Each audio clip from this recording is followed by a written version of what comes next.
नमस्ते आदाब, मैं हूं सोनाली और शुरू हो चुका है द सिनेमा शो। चलिए शुरू करते हैं आज का खबरनामा। इस साल 18 मार्च को Zack Snyder Justice League release हुई थी, जिसे लोगों का मिला जुला सा रिस्पॉन्स मिला। अब खबर है कि जैक इस बार नेटफ्लिक्स के साथ नए प्रोजेक्ट्स पर काम शुरू करने जा रहे हैं। जैक नेटफ्लिक्स की नई science fiction film rebel moon का डायरेक्शन करेंगे। द हॉलीवुड रिपोर्टर के मुताबिक कहानी 2 प्लैनेट्स और वहां रहने वाले लोगों की होगी। सब कुछ ठीक रहा तो साल 2022 में इसका प्रोडक्शन शुरू हो सकता है। फिलहाल इसकी कास्टिंग को लेकर कोई अनाउंसमेंट नहीं की गई है।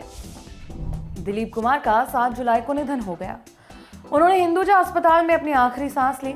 उनके चले जाने के बाद सिनेमा की बड़ी हस्तियों ने उनके साथ मीठी यादें शेयर की। कल के एपिसोड में हमने आपको कई स्टार्स के ट्वीट्स और कमेंट्स पढ़ाए थे। दिलीप साहब को याद करते हुए अभिषेक बच्चन, आमिर खान और प्रियंका चोपड़ा ने भी बातें कही हैं। अभिषेक ने इंस्टाग्राम पर एक पोस्ट शेयर करते हुए लिखा, मेरी पहली फिल्म आखिरी मुगल होने वाली थी। इस फिल्म में दिलीप साहब मेरे पिता की भूमिका निभाने वाले थे। मुझे याद है कि पापा ने उस वक्त मुझसे कहा था कि तुम्हें अपनी डेब्यू फिल्म में मेरे आदर्श के साथ काम करने का मौका मिल रहा है। ये सम्मान पाने के लिए मुझे 1 दशक से ज्यादा का वक्त लग गया था। पापा ने मुझसे कहा था कि तुम्हें दिलीप साहब को देखकर बहुत कुछ सीखने को मिलेगा।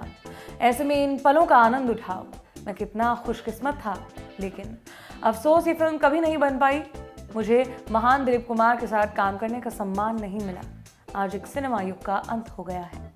प्रियंका चोपड़ा ने ट्वीट किया, लिखा, उनसे मिलने का मौका बहुत कम लोगों को मिला था, लेकिन उनमें से एक खुश नसीब मैं हूँ।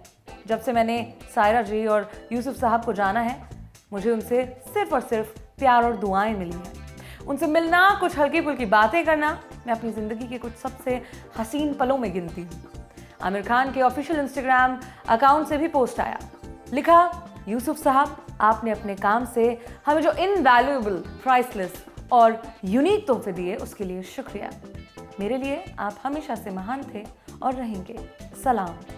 इन तीनों के अलावा भी इंडस्ट्री के कई बड़े सितारों ने दिलीप कुमार के जाने के बाद अपनी अपनी यादें साझा की। सिनेमा शो के एक एपिसोड में हमने आपको बताया था कि कृति सैनन जल्द ही दिनेश विजन के प्रोडक्शन में बनने वाली फिल्म मिमी में काम शुरू कर सकती हैं। ताजा अपडेट यह है कि इस फिल्म से कृति का फर्स्ट लुक रिलीज कर दिया गया है। मेकर्स ने 12 सेकंड का एक छोटा सा प्रोमो शेयर किया है, जिसमें कृति बहुत कंफ्यूज सी दिख रही हैं। वीडियो में लिखा आता है, ऐसा कुछ नहीं जैसा आप सोच रहे हैं। मेकर्स ने अब इसकी पूरी कहानी पूरी तरह बिल्कुल सस्पेंस बना रखी है। बताया जा रहा है कि जुलाई में ही फिल्म के टीजर या ट्रेलर को लॉन्च किया जा सकता है। एक्टर नसीरुद्दीन शाह बीते कुछ दिनों से अस्पताल में एडमिट थे। उन्हें निमोनिया हो गया था। 7 जुलाई को उन्हें अस्पताल से डिस्चार्ज दिलाया गया। उनके बेटे एक्टर विवान शाह ने सोशल मीडिया पर अपने पापा की तस्वीर शेयर करके बताया कि उन्हें अस्पताल से छुट्टी मिल गई है। पहली तस्वीर में Naseeruddin Shah orange T shirt और ट्रैक पैंट में नजर आ रहे हैं। वहीं दूसरी फोटो में रत्ना पाठक शाह कुछ करती दिख रही हैं। कुछ दिनों पहले रत्ना ने न्यूज एजेंसी पीटीआई को बताया था कि नसीर साहब के लंग्स में निमोनिया का एक छोटा सा पैच है, जिसका इलाज किया जा रहा है। साल 2014 में आई आमिर खान की फिल्म पीके को national film archives of India में सहेज कर रख लिया गया है। राजकुमार हिरानी ने फिल्म के ओरिजिनल नेगेटिव्स आर्काइव्स को दे दिए हैं। आर्काइव्स के डायरेक्टर से जब इस बारे में बात की गई तो उन्होंने बताया कि पीके आखिरी ऐसी फिल्म है जो सेल्यूलॉइड पर शूट की गई है।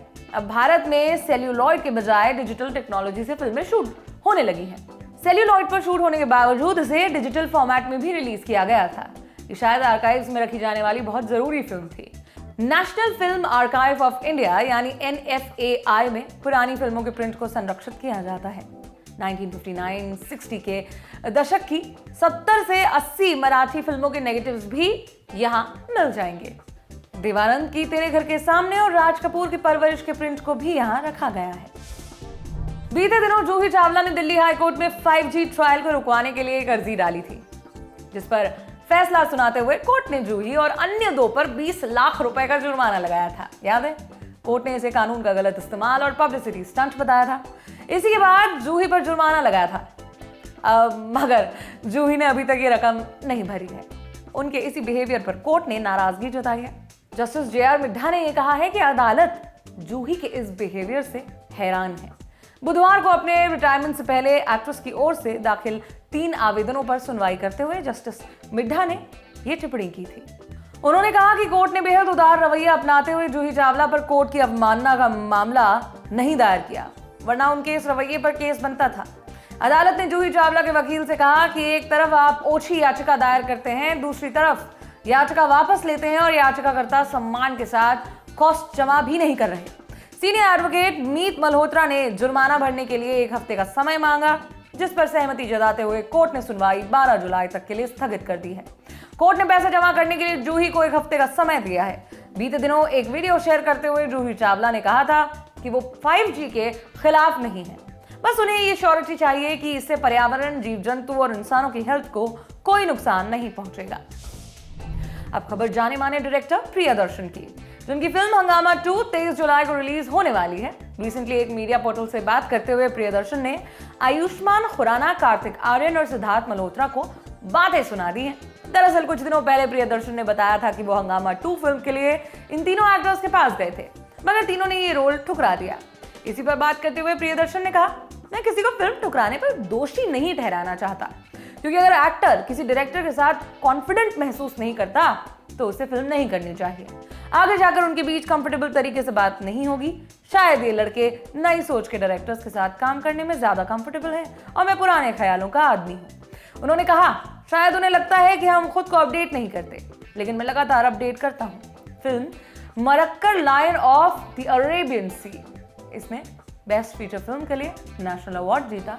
अगर मैं नेशनल अवार्ड जीत सकता हूँ तो मैं भी अच्छा हूँ।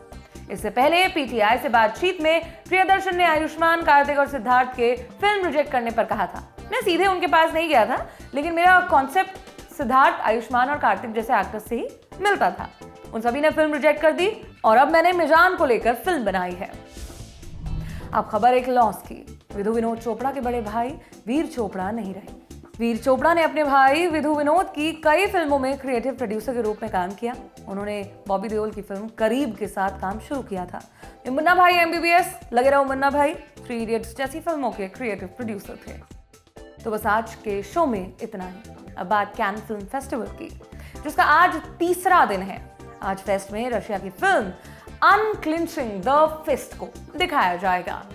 ये नॉर्थ ओसेटिया के बैकड्रॉप पर बनी हुई फिल्म है, जिसे कीर कोवालेंको ने लिखा और डायरेक्ट किया है। कैन फिल्म फेस्टिवल में इस साल भी रेड कार्पेट पर सितारों का जलवा देखने को मिल रहा है।